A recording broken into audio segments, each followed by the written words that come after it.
On GarageBand? Yeah, I think so. I'm pretty sure I hit record. I couldn't remember. Yeah, okay. Yeah, I did. Hi, everybody. We're all here. We're all here. We're all live. It's Thursday. It's the 17th. And it's a new day. We're doing this on Thursdays now. Just because we get large amounts of comics. It's hard to keep up. Wednesdays, if you would believe this, at a comic book store are busy. And Tuesdays are also busy. Busier than they almost have no right to be. Yeah, so, we just needed a little bit of a break. We also had to switch locations in my apartment because I cleaned, so we're going to have to figure out a new space. But this will work for right now, because... Yes, this is just a once-in-a-lifetime event happening here. You get to see us at our lowest. I think that's every time we go live and or do this. This is particularly low. Like, this is normally where we are, and I said, let's just try a little lower today. And this is where we are. All right, so let's get freaky with it then. Yeah. Freaky indeed. This is Money Shot. This is issue number 8. This follows our group of scientists and the president as they land on this planet. I don't know how to pronounce it. I'm not going to pronounce it because there's a word I don't like in it. Oh. But, you don't like that word? No, it sounds too harsh when I say it. I want to hear you say it so badly right now. That would be like champagne, right? I would assume so. I'm just going to say cocaine is what the planet's name is. But the group of scientists and the president have like an opportunity. They're invited to a orgy being run by the ruler of the planet. And the president, being the wonderful man that he is trying to prove to the group who has been making fun of him, because he's easy to make fun of, that he can take a dick if he wants to. So, all right. It's very interesting. I hate that president so much. Even more than our current president? He's almost an exact replica of our president. Yeah. The only difference is he's young and attractive. Yeah, I don't know if our president has ever been that. No, he literally came out of the womb with the tidal wave on his head. All right. I've only read just a little snippet of this graphic novel adaptation of Slaughterhouse-5, or The Children's Crusade. I'm only like a few pages in, and I'm already in love. Like, I know I'm gonna enjoy myself. Once again, like I told you yesterday, I'm going to have to reread Slaughterhouse-5 after this, because I'm gonna need to actually know how close it is. Refresh your memory. Yeah, but so far, like, the art is really, really good. The colors, like, the way it's, like, set, like, the way it sets itself up, it's just really, I don't know, it's a really solid book. I can't wait to, like, let you borrow it. I had Chris yesterday when I was, like, flipping through it. I was just like, dude, I just need you to, like, read some of this. You don't have to read all of it. Just read, like, just a little bit. And just a couple pages. Yeah, just a couple pages, and he did. And he liked it, too, so. Just get a taste. Plus, like, this cover, it looks so good. It's a nice little hardcover edition. Yeah, it's a nice little hardcover, and it's only $24.99, so completely worth it. Last. And this is last. This is it. It's a short day today. I have Finger Guns. This is the last issue, is what I meant to say. And it just wrapped itself up. I don't want to say a lot. Like, I just personally didn't really enjoy it. I felt like within the first issue I should have known, but I just wanted to give it that time. And it just wasn't a book for me necessarily. Like I told you, like, I feel like if I wasn't an adult, I would have enjoyed it more. But I'm just, like, too old, too jaded, and it just didn't feel... You're too cynical. Yeah, that's kind of probably it. So it's just... Something about it just didn't hit with me, but I think it would be good for, like, other people, for sure. A young story about kids who, like, can control emotions, and then a girl also, figuring out that she is dealing with, like, a lot of emotional issues at the same time, deadly combination. Is what that is. Yeah, no, it's very true. And that's all I have to say about finger guns. And that's that. All right, have a good day, everyone. Goodbye. Okay, so we have Seven Secrets. This is issue number 2. Seven Secrets is an organization of people who hold the world's secrets. The main characters are Ava and Sigmund? Sigurd, that's what it is, yes. They end up having a kid together, and they give the kid up to be raised by the Seven. So this issue follows the kid as he's growing up and learning how to fight and do everything within the academy or whatever that he's going to, where the Seven Secrets exist. Yeah. There is a little bit of like a deeper level to that as well, where Ava and Sigurd, his parents, they weren't supposed to have him in the first place. And then here he's learning from all of the secret keepers, but he realizes like he's not learning from these people specifically, and they're kind of like, you know, trying to ignore him in a sense. Not necessarily, but keep their distance for sure. Not get too close. Yeah. And he's just trying to, like, not necessarily figure that out, but he does, like, kind of find that strange. He's just bullied when he's in school until he's, like, very hurt by, like, a bully is when his parents are like, well, we have to check up on this kid. We have to teach him. Yeah. So it's interesting because it adds that layer of, like, emotion to it. I don't know, like, I've read this issue before, but, like, the ending of this issue really, like, kind of gets me. Mm-hmm. It catches up to where issue 1 took place. Yeah. So, I really enjoy it, too. I think it's a lot of fun. I like the fact that the narrator is the boy, and you get his side of it. Mm-hmm. I always think that's fun. Yeah, I agree with that. This book is just really solid. I can't, like, pinpoint exactly what it is I love about it, because I don't think it's traditionally a story I'd be like, yeah, this is great. Mm-hmm. It's, behind the scenes of the action movie. Right? I mean, I suppose. Nailing it today. Okay. Talk about Thor. Okay, I will. Dumb bitch. Okay, I have Thor. This is issue number 7. This takes place after the Black Winter story arc. Thor is back in Asgard, and during that whole battle, he realizes that his hammer's getting heavier, and it worries him. So this issue is him speaking with Beta Ray Bill, saying, you know, like, if anything ever happens to me, I want you to take my place. I want you to be the stand-in for Asgard. Fuck yeah. And, you know, Beta Ray Bill is like, well, damn, dude, you smashed my hammer. So I forgot about that. Yeah, so Thor gives him access to all the weapons and says, like, take as many as you want. Just, like, promise me that you'll take care of Asgard when I'm gone. And the hammer ends up in... I can never remember that city name.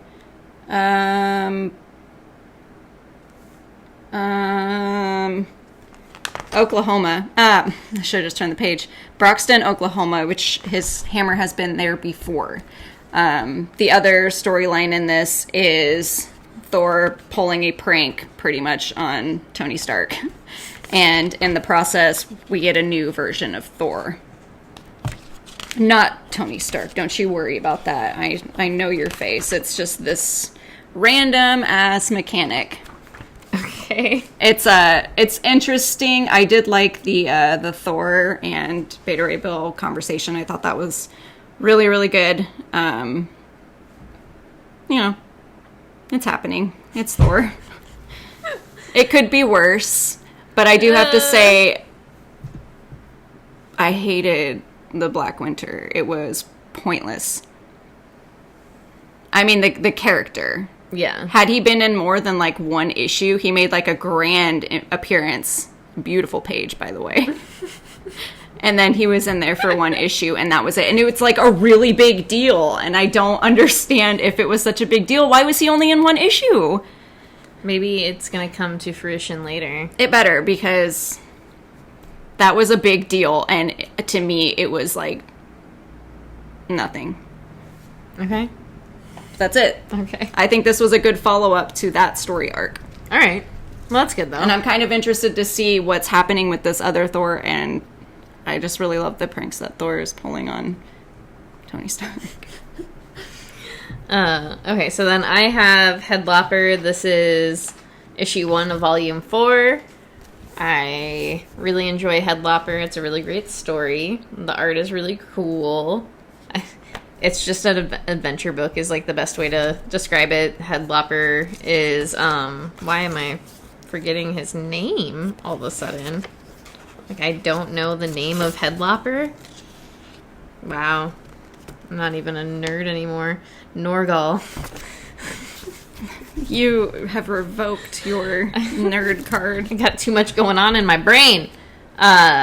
So it's Norgal and Agatha kind of adventuring on their, like, trying to, I don't know, basically, like, what you come to the, like, conclusion in here is, like, they're kind of just, like, sellswords, you know? They're just, like, fighting demons and bad guys, like, whoever they can find. In this issue, Norgal is looking for some stairs. Okay. So I'm gonna deal with 2 books and some fucking stairs, but at least this one's, like, less dry and more of a good time. Mm-hmm. So, yeah, I don't know what to say about this book, because it's just, like, it's been going on for so long. It's a book that's just, like, really solid, especially if you like any sort of, I guess, Fantasy quest? yeah, fantasy quest, following just, like, cool, like, barbarian type dudes. Ooh, and, like, okay. Random witch heads. That's a way to sell it right there. Should be a door-to-door salesman. The one thing I do also enjoy about this book is, like, the panel layouts and the art itself. Andrew McLean, I believe, does everything but the letters. No, sorry. He does just the art, story, and cover. Jordy Beller does the colors. And Aaron McLean does the edits, letters, and design. And who did the cover? And cover B was by Daniel Warren Johnson, one of my favorite artists and comic book authors. Creators. One of my favorite creators of comic books. But some of the panel layouts aren't traditional, and he does include little, like, arrows to help you, like, follow along. So I love that. I do love that quite a bit. Wow. Just rambled about Headlopper. Said nothing of consequence there. I mean, you made me want to read it. All right. Next we have, this is Sun Eater. Apparently this is going to be 9 issues. Okay, for some reason I thought it was going to be like 4. Yeah, I did too, but when I was reading about it earlier, it said a 9-issue series, so they must have changed it. And this came out like 2 weeks ago. I'm pretty sure we got it late. Okay. Yep. So this book was written by Disney Channel extraordinaire and entrepreneur Dylan Sprouse. I was just going to say one of the kids from Baby Daddy. God, there was something that I had just read, like a title that they had given him in the article that I can't think of it now, but it made me close out of the article immediately and go somewhere else. Anyway, this is a heavy metal special. Yeah. Yep. Yeah, this is a very strange story. This is about a man in 9th century Norway? Sweden? Yeah. This drug addicted man gives up his leg for like parasitic coat. Yeah, I mean, he didn't know that's what he was getting, but for power, basically, to protect his clan. His son. Yeah, well, just his son. And it's protecting him against the first king of Norway, actually, is who it is. But I can't think of what his name is. He was a big deal. Yeah, they said his name so many times. Yeah. I also can't remember. Once again, you're seeing us at our worst, which is always our best. You thought we could not get any lower? Joke's on you? Okay. King Harold Fairhair. How did we forget that? I don't know. That was a pretty weird name. But yeah, this is just about him using his weapon that he got for sacrificing his leg to save his son. A few things about this book. I mean, if you like fantasy things, I suppose it'll be within your realm. I think the thing to look out is the verbiage is a little unnecessary, like the way the sentence structures are. I guess so the grammar is a little unnecessary, like trying to make it feel more fantasy-like, and I suppose more like Norwegian, and within that realm. But honestly, like, it just felt like too much. It's too much, yes. And like you said, unnecessary, and I will add a bit ridiculous. So we're going to continue reading this anyway. Yeah, because I really enjoyed it. Yeah, and I think, like, I enjoy the story as a whole and, like, what the story is doing. I just don't like when they talk. Yeah, that absolutely the same. But the art is really cool. Yeah, I know you had some issues with some pieces. It was, you know, I'm a big fan of facial expressions, so, like, some of the faces I just was not into. But for the most part, yeah, I did. The art was incredible. Yeah, the art was cool. That was one of my favorite parts of the book as a whole, was the art. Because I think when I flipped it open to a very specific page where it's just like, oh, that looks so good. It's really dark, the colors are. Yeah. Okay. Sun Eater. Sun Eater. Okay, I have Grit. This is issue number 3. This is apparently the last issue. It made sense after I finished it, and I was like, yeah, of course, this series would be 3 issues long. But our monster hunter Barrow is following or traveling with a little witch named Ari, and they make it into this town where the blood monster is supposed to be, and they discover that it's like within all of these people. So they defeat it. Well, they don't say if they actually defeat it. It's just kind of an open-ended thing. But Barrow's like, all right, see you later, I'm leaving. And he literally just hands his sword to this man and then just, like, leaves because he's like, I'm done. I'm not doing this anymore. I loved it. I thought it was fantastic.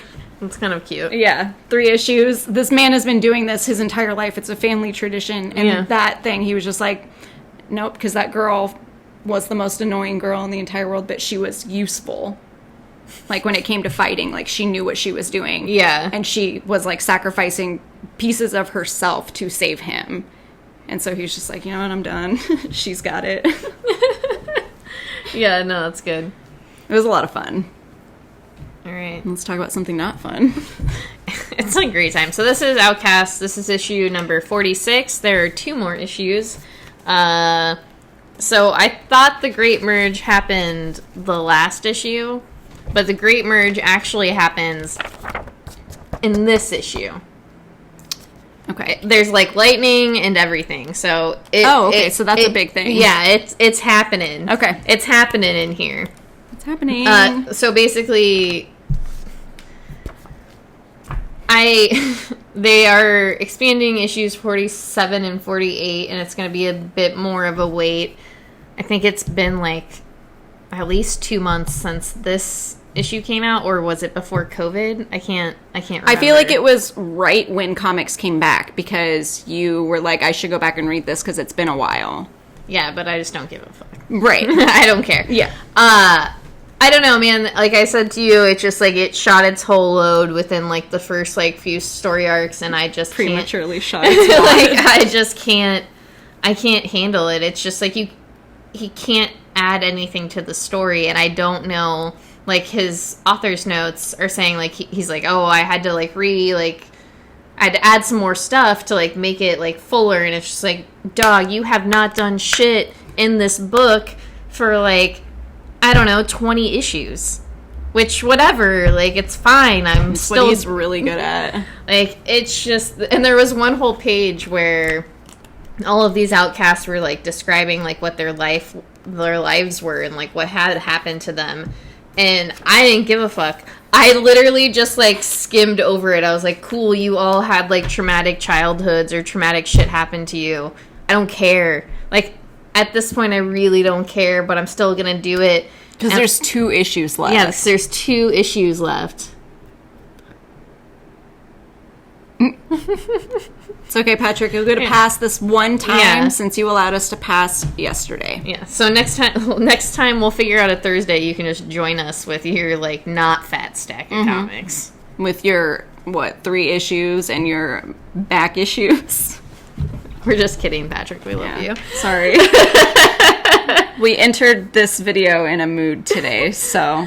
But yeah, Outcast. I have 2 issues. I promise, like, the first several story arcs are really great. I think that when he introduced Idris Elba, bad guy, like I like to call him. Mm-hmm. I remember him. Because I was blown away. Yeah, it was awesome. Like, I kind of liked that character and the idea of who that bad guy was going to be, and then it was just kind of like, nope. This is nothing. Whoopsie. I'm whoopsie. It's from, never mind, Middleditch Schwartz. Okay, because I just did a Tim and Eric reference, so this makes sense. So that's all I have to say about Outcast. God damn it. We're good. Okay, so we both have Once and Future. This is issue number 11.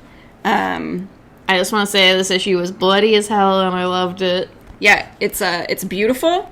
So good. The colors are great. Mm-hmm. Let's give it up for Tamara Bonvillain. And my ultimate fave, Dan Mora. Good job, guys. We hope you're listening. Okay, this issue ends the battle between the old folks and Grendel. Yeah. And introduces a new monster. Yeah, I just love how, like, these last several issues have been... Oh. Well, we're pausing. Have been hitting issue after issue. Like, just things have been happening nonstop. This issue is just bloody. They're fighting. It's funny. There's a chainsaw. There's a chainsaw. Merlin's up to no good. Like, I cannot recommend this book enough. Like, and I suppose give it up for Kieran Gillen, who fucking did it. The ultimate. Like, I didn't expect to love this book as much as I have, but I knew I was going to love it from the first issue. I was like, King Arthur? Shit, okay. Well, and that's like, after the first issue, I definitely did. And before it came out, I was like, well, yeah, no, I'm going to like this. Mm-hmm. But then it's just been like, every time I'm super excited. I laugh. I'm always just like reading it and showing it to Chris, like, look at this. When I got home last night, when DJ got home from work, I like ran into the room and grabbed it and was like, DJ, and went to go like slip it under his door so he would read it. And he like swung open the door and was like, did you get it for me? It was perfect. And then he read it and had to have a discussion about it when I got home today. Yeah, and when I told Chris about it, he's like, is this just about like, characters from books? And I was like, yeah, like, basically. I was like, the first story arc had to do with like King Arthur and like shit, like, and then I was like, and this has to do with like, Beowulf and Grendel. It's like fairy tales. Yeah, I don't know what else to call them. I just was like, it's just like, myths, like those like literature myths come to life, and like, I don't know, there's something really interesting about that. And I don't know, I feel like Kieran can get a little heady, but with this book, he, like, balances it, where it's like, okay, it has a little bit of that, like, you have to be a little bit of a literature nerd. Mm-hmm. But if you aren't, you're still going to enjoy yourself. Yeah, because it's fun. It's like an action movie. Yeah. God damn it, dude. But yeah, 100%. Definitely check out Once and Future. Like, one of the most solid teams on a book. A really great premise. Like, it's beautiful. It's beautiful. Fantastic. Yeah. It wins all the awards. Okay. Talk about your sex book. Here's a sex book. This is Faithless, Part 2, issue number 4.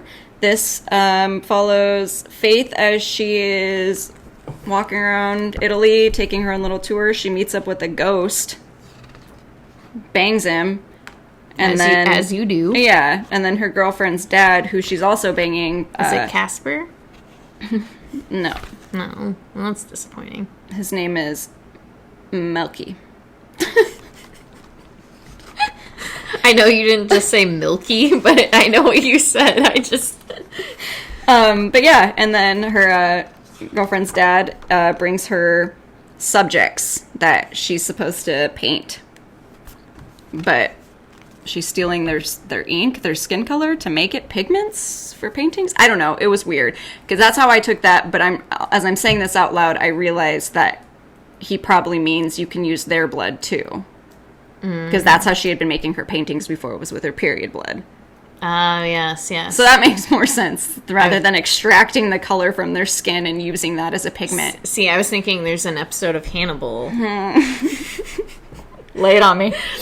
Where the serial killer, it's one of their, like, creature features, is killing people because of their pigment of their skin and basically creating, like, a piece of artwork with their bodies. Like, that could be it, too. Maybe, I don't know, maybe Brian Azzarello has been watching Hannibal during quarantine, like everyone else. I mean, that show came out in, like 5 years ago. He's just now watching it. Just like they me. put it on Netflix. And I also got the Naughty cover, but I haven't opened it yet, so I'm just going to do a cute little opening here, because I forgot that I had it until I was, like, packing up my comics. Come over here. I started this too early. I'm sorry. I'm also just really weird about opening things. Oh, God. How did you do what you just did? I don't know. It's usually not that messy. All right, and this is it. It's banging. Oh. Okay. Her tongue is like a little penis. Mm-hmm. Well, I guess it's not. It was just the angle I was looking at it. Oh, there. I like that. Snake. Snakes. Snakes and titties. That's all I need in life. I guess You want this? He didn't want it. Well, you can't put plastic on my floor. He's a terrible dog. I'll pick it up. He pees on it. So now I have Devil's Highway. This is issue number 3. No, don't pee on it. It's one of those things. He's a weird dog. He's terrible. This issue is about the main character, whose name I will forget today, kind of trying to find out more information about who this trucker is, who's been killing sex workers, or full-service sex workers. And you kind of find out that there's more than one trucker involved in this, and it's kind of like It's a joyride situation. a trucker underground. And Is the main character's name Candy Cane? No. No. I don't know, though, so, but I'm 100% sure that's not it. It could be, though. If you want it to be. It's gonna be Candy Cane. But you find out, there's definitely more going on here than you think or originally thought. And you find out who the man who's, like, covered in tattoos is. So. Never mind. I was gonna make another Joyride reference, but don't need to. I mean, it's like just serial killers. Serial killer truckers. Devil worshipping serial killer truckers. All right. My kind of trucker. All right, so now we have Big Girls. Issue number 2. So this issue talks... God, what's this woman's name? They call her Cowgirl. Oh, I was like cowboy, but cowgirl is what they call her. Yeah, but that is not... Ember. Ember. Yes. It goes into Ember's, like, kind of problems with killing these big creatures. The Jacks. Because she thinks they're, like, still sentient to a degree. And one of the military buff boys, or buff ladies, if you will, does not like that. Mm-mm. And the doctors also, who are, like, fixing her up and stuff, assure her that the Jacks don't feel anything. That what she's doing is, like, fine, because they can't feel or think for, or they feel, but they can't, like, think for themselves or anything. Like, they've lost all humanity when they become these creatures. But we all know doctors lie to women. And we all know that doctors in sci-fi books are bad guys. Mm-hmm. So, just put that shit together, man. Figure it out. All right, dog. We're getting there. Yeah. All right. We're doing it, like, real fast. I've got Batman. This is issue number 99. Patrick, if you're still listening, I'm sorry. I didn't read the arc before this. I just started straight at Joker Wars. I don't care either way. It's whatever. But this issue... Jerker. It's the jerker. This issue, Batman rounds up all the good boys and girls, and they all plan to attack different parts of Gotham where Joker and his minions and stuff have taken over. Joker has all of, like, Wayne Enterprises, like, money and locations and stuff, so Batman's kind of, like, out. But this leads up to the final confrontation between Batman and Joker. And he has a cute little run-in with Harley where she's like, if it comes down to it, I want to kill him. And he says, no, I don't kill. And she says, well, if he kills you, I'm killing him. Not because I care about you, but because I want to kill him. And you can't stop me. But she basically says, if you try to stop me when I go to it, you'll have to kill me because I won't stop. And that's that. Okay. All right. It's interesting. I really like the art for it. That's what made me want to start reading it. Oh, yeah. Yeah, it's fantastic. The story itself is just, I guess I don't care one way or another. It is interesting. The last few issues that I was reading, it was while Batman was still under the influence of the toxins. So some of the scenes were like hallucinations that he was having, but you don't realize that until like something happens. So I thought that was really cool to see him like slip in and out of his weird consciousness, and kind of Harley saves his life. Like, I don't know. I just thought it was fun. Whatever. It's Batman. It's Batman. It's Batman. I wonder, I didn't even think about that sock, like, probably blocking the mic. I'm sure he can hear us. Patrick, can you hear fine? I'm sure it's fine. We're speaking loud enough. It was a joke. Because we're using a dirty sock to prop up my phone for the Instagram live video. Like just true trash people. We're getting lower. Some Charlie Kelly shit right here. So then, next I have Bleed Them Dry. This is issue number 3, I believe. Yeah. I don't know. I keep reading this, and, like, I know I was on the edge. I really like it. It's just some, like, dumb vampire cop shit. But I mean, I like vampire stories, so I'm sure I would enjoy it. I was just waiting for the trade. Yeah. No, I think you'll enjoy it. So I'm just going to read the back. Oh, we love when they do this. Yeah, it makes it easier. Thank you, Vault, for making my job about 1,000 times better and easier. And this isn't a job. I do it for the fun. This is a job. Thanks, Vault. Thanks, Vault. You're the best. Thank you for putting out great content over and over again. Thank you for putting out.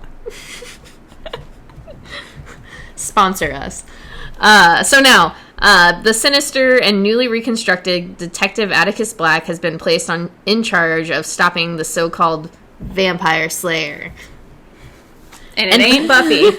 It's not. And finding the still missing Detective Harper Holloway. But what Black doesn't know is that the killer he's hunting is from a distant past. Keep humanity waged war. Well, wait, sorry. There's blood all over here. When humanity waged war against their immortal brethren. That Toyo has partnered with Detective Harper Holloway to bring Black's crimes and treason to light. That's what the story's about. Yeah. It's like, kind of like Blade, but the vampires have actually taken over the entire world. My favorite thing about this is the fact that guy's name is Atticus Black. Yeah, no, it is. It sounds like a name a woman who writes sexy young adult fantasy stories would name the bad guy, who is bad, untouchable, but attractive anyway. I mean, it's kind of exactly who that character is. I read way too many young adult sexy fantasy books. I mean, I could have told you that a long time ago. Can't help it. It's fine. You I love a princess who takes charge. All right. I'm going to talk about You Look Like Death. This is Tales from the Umbrella Academy.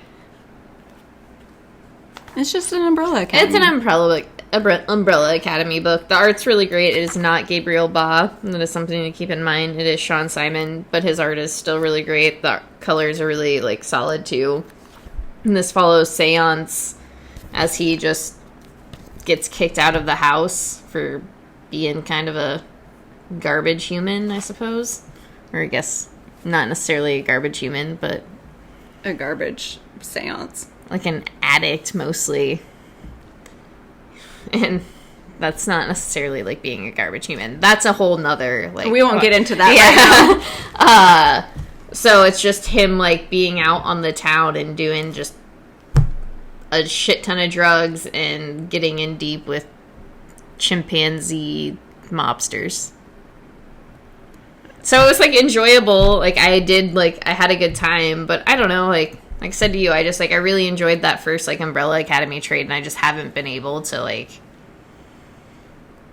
get into it at all. Right. No, that's how I felt about the last one, the Hotel Oblivion. Yeah, and I think I only read a little over half of the second trade. Mm-hmm. And I kind of blew through, like, the second trade, too, but it was just like, It just wasn't as good. Yeah. I don't know. There was something about that first story arc that was just, like, super enjoyable. Yeah. I think it's, like, what I had said to you, like, it was such a unique idea and execution, and, like, that was, you know, Gerard Way's, like, first actual story, and he'd been thinking about it, and, like, for years. So you could just tell that there was a lot of heart put into it. Yeah.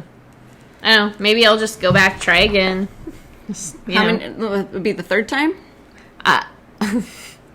Something like that? Yeah, this would be the third time I've tried to read through the second trade. Okay. Let me know. Let me know when you get through it. I feel like you called me out. I didn't mean to. I was genuinely curious. Okay, this is Stillwater. This is our single chip dip week. Chip, baby, give me more books. This is about a younger gentleman whose family relative passes away, and he finds out that he gets, like, a settlement or whatever, but it's in this small town called Stillwater, which no one around the area has even heard of, and there's some weird things happening in Stillwater, and they are outsiders, and, you know, no one really likes an outsider. Especially in a horror book. That's true. I think, and that's one of my favorite things about this first issue, is that, like, it does do a lot of, like, horror movie tropes, like, but it plays into those tropes, and it, like, makes fun of itself for doing so. And it also just, like, it does kind of play like a beginning of a horror movie, for sure. Yeah, it does. I really like it. Chip can do no wrong. Yeah. We love Chip. We love Chip. So thanks for listening. Bye, Chip. Bye. We know you just popped on for that. But yeah, please. What a sweetie. Thanks. Stillwater is a really great book, especially if you, like, the first issue is fairly solid if you like horror films. I'm excited to see, like, where it will go, because I think as well, like, it just gave you that little taste, and I think there's definitely more, especially knowing, like, Chip's writing and what he can do.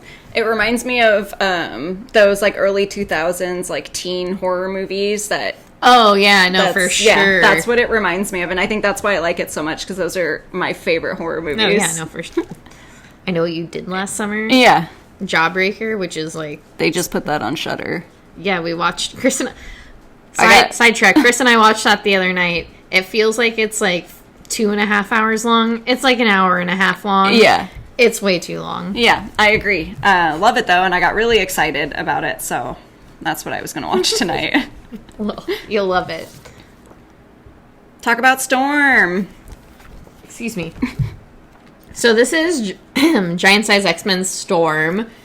This ties into the very first Giant Size X-Men, Jean Grey and Emma Frost, because you find out in that issue that Storm is dealing with some sort of virus, or, like, computer virus. A nanovirus. And in this issue, they're trying to figure out how to fix her.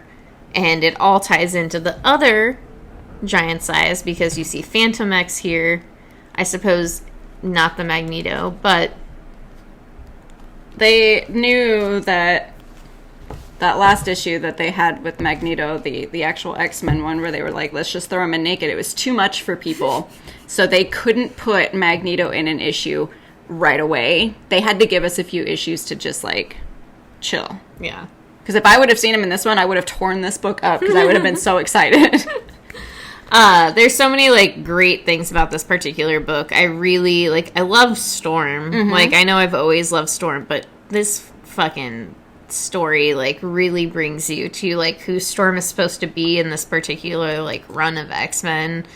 And Russell Dodderman, man. Yeah, this art is wild. I can't get over it. Yeah. And the way that he draws Cypher is so cool. Those facial expressions, man, it's incredible. It's a solid-ass book. I mean, if you're looking for something to just pick up, I mean, I feel like even if you don't know, if you didn't read the very first giant-sized... It does a really good job of explaining, like, the situation. Yeah, and filling in the blanks for you. So, yeah, no, it's so good. It's so good. Beautiful. Okay, and next we have Excalibur. This is issue number 12. Hold on. Swords, swords, swords, swords, swords, swords, swords, swords. This is the prelude. We're getting some motherfucking swords. We're just gonna have to do that every issue now. So Apocalypse is doing some shit with some... Ancient mutants? Yeah, ancient mutants, and replacing some of them with the younger ones. Mm-hmm. But the only one he can't seem to get rid of, I guess, is Chandra? Yeah. Chandra? Cassandra? Chandra? Gambit's ex-lover. I can never remember how to say her name. And it's because she had placed a piece of her soul into a thing that's in the Saturn's castle, which Gambit happens to find, and he knows what it is. And he is keeping secrets from Rogue, which I don't appreciate, because she offered to just go home so that he could see the cats. She didn't offer, but he wanted to, or whatever. He left his cats at home, and she was being sympathetic towards it, and he lies to her about his ex-girlfriend. So Gambit doesn't want either Apocalypse or his ex-lover to win, but he thinks that Apocalypse has the greater good in mind, which I suppose at its core he does. He's just not very honest about it. Yeah. It's not like he's like lying to them. He's very apocalypsy about it. Yes. Or, one day we'll figure out how to pronounce that. I feel like it's just like a computer sound. It's just lasers. So yeah, it just, this issue goes into just lots of X-Men shit, I feel like. Lots of lies. But if I ever saw Gambit in real life, I'd slap him like 4 times. But in the end, Apocalypse does do what he needs to do. Gambit does throw the stone to him, and all is well. I have no words. That's it. All right, so then next and last we have X-Men number 12. We know there were other Xbooks out this week.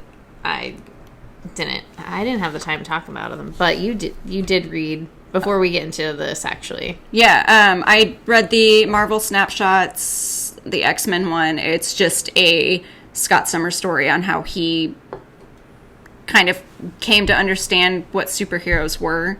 Like, growing up when the Fantastic Four, like, made their first appearance and stuff, he went to a conference where he got to hear Reed Richards give a talk about it. Okay. And it kind of, and Scott's powers are awakened.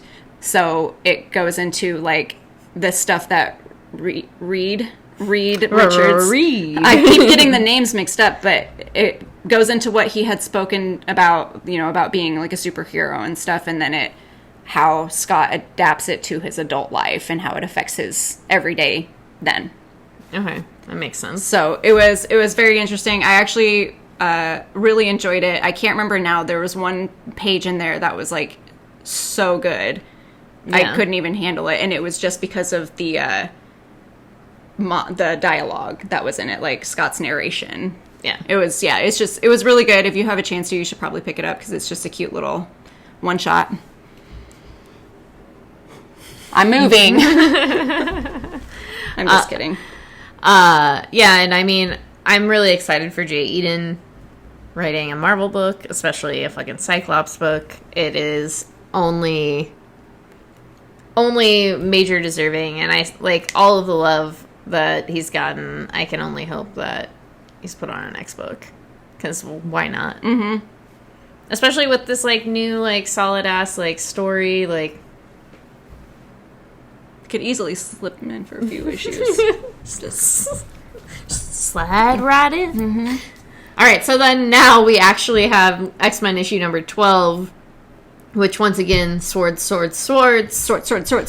This is after Excalibur 12, and it's kind of important to read that way because Apocalypse has this whole conversation with Summoner, and who is his grandson. Thanks, Mike. Love you. Bye, Mike. Oh, he's not leaving. He just said, we look great and happy, so... Oh, I thought you said bye. I'm sorry. Apocalypse is having a conversation with Summoner about, like, what happened in Arcoa. Yeah. Where the survivors had lived... Araco. I was like, I knew it sounded like a spider. Where the survivors, like the oldest surviving mutants off of Krakoa, ended up finding their place. And basically that is why Apocalypse is doing all of the things that he is doing. So it gives you, like, the backstory into, like, all of basically what's about to happen. Mm-hmm. It tells the history of, like, that world, the war that was involved in it, and how Apocalypse and everyone else came to exist. So I'm excited. I'm so excited. I think, I don't know, it's odd because I know that, like I said earlier, like when we were talking about in Excalibur, like I know Apocalypse means well and he's trying to do better for, like, all of these mutants, but, like, at what cost? And I mean, it's in here, you know. It's just, it's interesting to watch somebody so powerful about to lose, like, everything, I suppose. And for someone like him to put so much on the line is pretty wild. Yeah. Like, knowing how much he can lose, and he's doing it anyway. Yeah, I'm stoked on this, like, run. Like, I'm really excited for Exo Swords. Like, not just because, like, I'm excited to see all the X-Men's have swords, because, I mean, we're seeing it. Like, we're getting glimpses of, like, what we're gonna have. But it's exciting. It's exciting, which is exciting because swords, but also just, like, I don't know, I think Hickman and, like, all of the X team have put together such a, like, solid story. Like, I'm excited to, like, read even issues of books that I haven't been reading. I suppose I've been reading them off the wall at some points, but, like, even this issue of Excalibur, I was like, why did I stop reading Excalibur? And I like that, like, throughout X-Men, the main series, how, like, Summoner was introduced so long ago, and we're just now, like, figuring out, like, who he is and what he's doing. So I like that, the little Easter eggs. Yeah, I mean, or little plot points. Yeah, that you don't realize are important until later on. Like, you're like, oh, okay, this guy was introduced, but for what reason? Yeah, and I feel like sometimes that can be, like, a detriment because it can go, like, either way. But yeah, I'm stoked. All right, and that's Thursday. That's everything. We've done it. Yes. We hope you go to your local comic shop and buy comics. It's still shitty out there for everybody. We get it. But there are a lot of solid books out there. If you ever want any more suggestions, we read tons of books. Tons of books. Ask, and we'll send you to Patrick. Yeah, we'll send you to Patrick. He knows more. Also, I hope that Heather and I are going to start watching Dark soon. Oh, yeah. And doing... So I can learn about time travel correctly. So Heather can learn about time travel. We can talk about it. It'll be a great time. I can understand different dimensions. Like, I'm gonna learn, guys. We're gonna do this. And if you want, you can watch it with us episode by episode, and then listen to us fucking bullshit about it. Whatever. Anyway, we love you. Thank you. Goodbye. I need to stop doing that. I'm sorry.